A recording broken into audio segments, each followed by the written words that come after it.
Hey guys, Cal here, bringing you another video, and today we're going to be doing that level 40 stronghold, no, outpost today, and this is going to be uh, the first 40. The second 40, we're going to be doing level 40 stronghold tomorrow. So the first thing we do, of course, is take out one of the air defenses. You can either do that with a huge or a huge pebbles or a large of both pebbles and twigs. It will do the job for you. Then we're sending in our wormsers, then sending in our healers once those go down to heal those up. Because these wormsers are actually taking a bit longer to take out these collectors, they're actually up long enough to tank for these Vorgs as well as get healed by them. So, I mean, speed-wise, if this is consistent enough, this just attacking the level 40 bases, this is much more effective than the Territorans. However, you're going to see later that when it comes to the outposts around these outposts, they don't do so hot.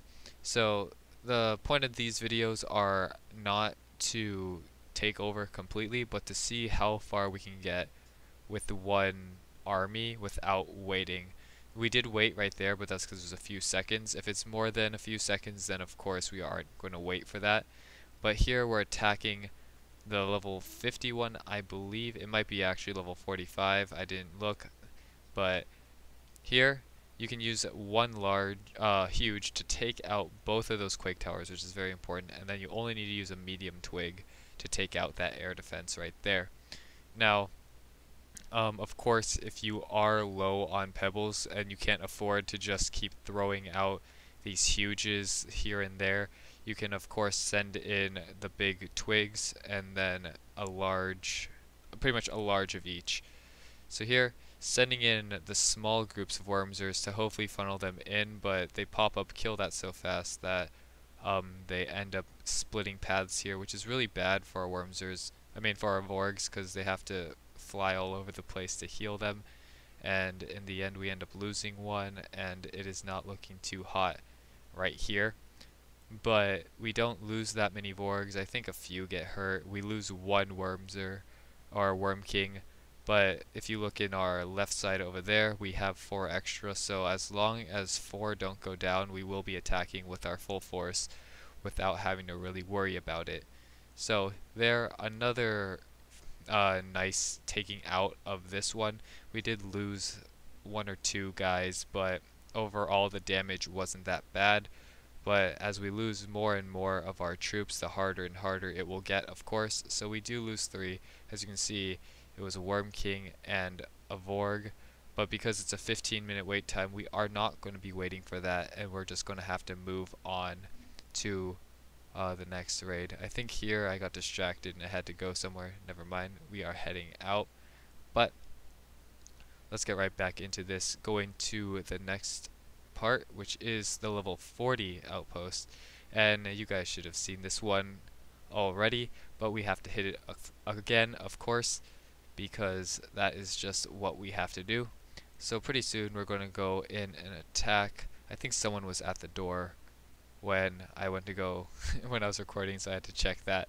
But one huge does take care of the job. We aren't going to mess up like last time and send in those wormsers on the right side, starting with 20, because 20 is the number that you need to send in order to be able to send in all your Vorgs, which should be 25, but we did lose a few, so it was not 25.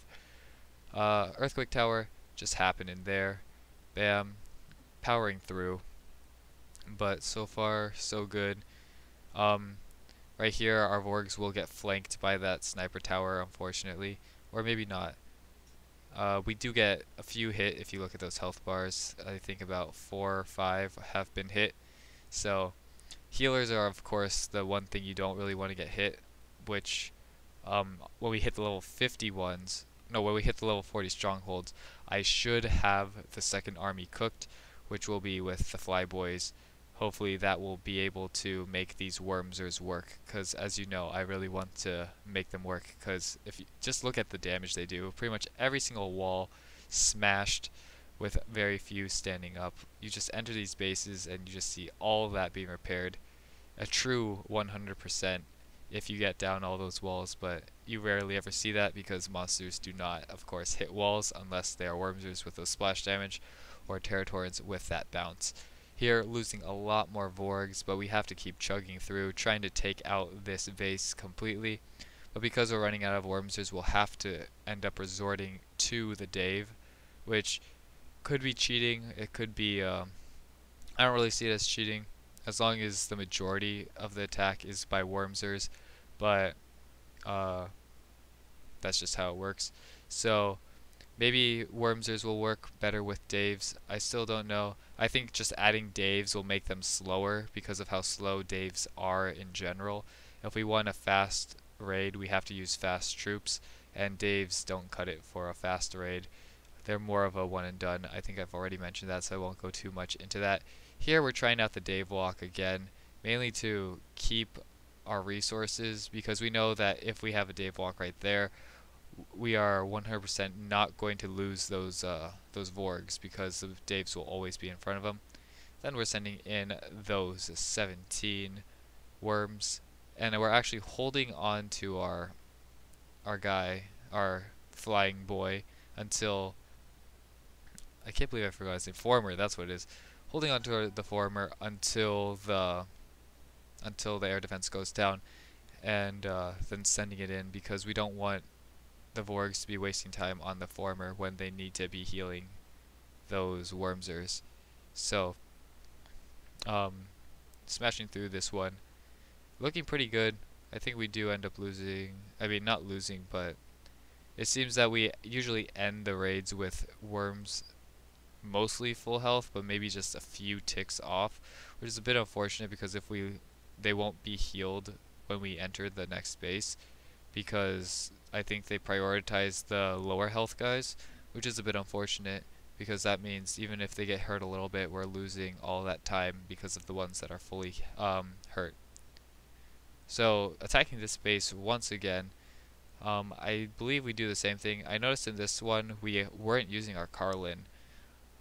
Carlins are very nice because of how fast they move, so they will always be in front. Maybe if I used that, this would have gone a bit differently, but that's just how it goes.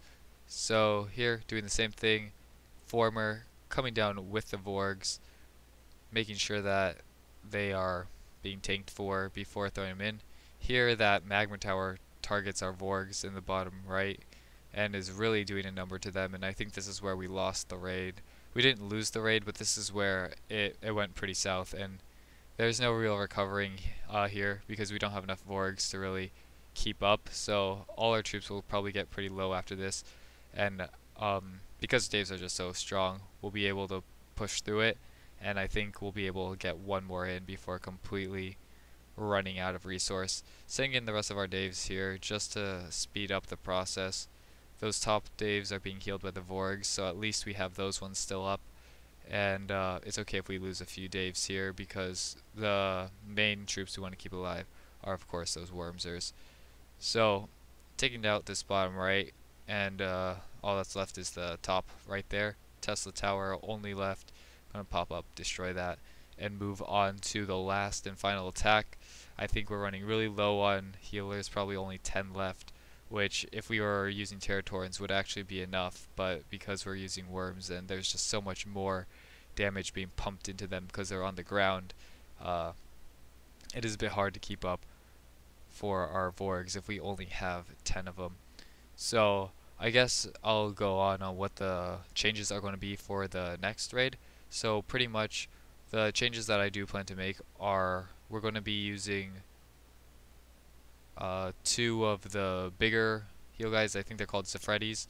We're going to be using 2 of those, pretty much sending them in the back with those Wormsers, kind of making them meet up with them so they can heal those really nicely.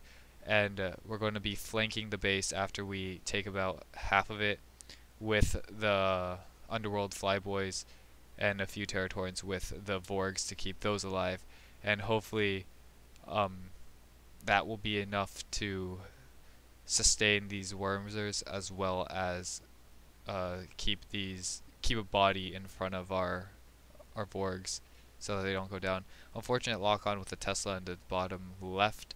If you kind of see that, it's just zapping them away. Uh, not a very big fan here, but we do not have the healers for it.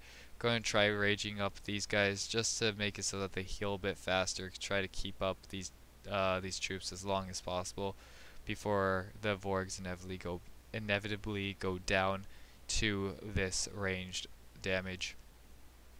But yeah, I guess just a very they just go so fast when you rage them. It's a ×2 speed, so of course it's a lot faster. But at this point we've lost everything, so that is going to be pretty much the most we can do. We take out all of the level 40 except for one, which in about 10 minutes is pretty good. Again, if you want to know how to take these out, I've already done videos on them. Just check them out. They are with the territory strategy, so they are guaranteed to work and be much more effective. Again, this is just for fun in case this is the first video you are watching from me. So that is going to be the video. Here you're going to see me juice a few or heal a few, but pretty much we're swapping out those healers for the Zephrydis, mainly because the Zephrydis do so much more healing. That's 1,000 healing? Yep, 1,000 healing per shot. That is way more than the Vorgs, so hopefully those shots will be able to keep those Wormsers up a lot better than the Vorgs are doing currently. So that is the video. I'm going to be uploading another one very shortly, so hope you guys like this one, and I hope you guys have a good one and enjoy the rest of your days. Peace, guys.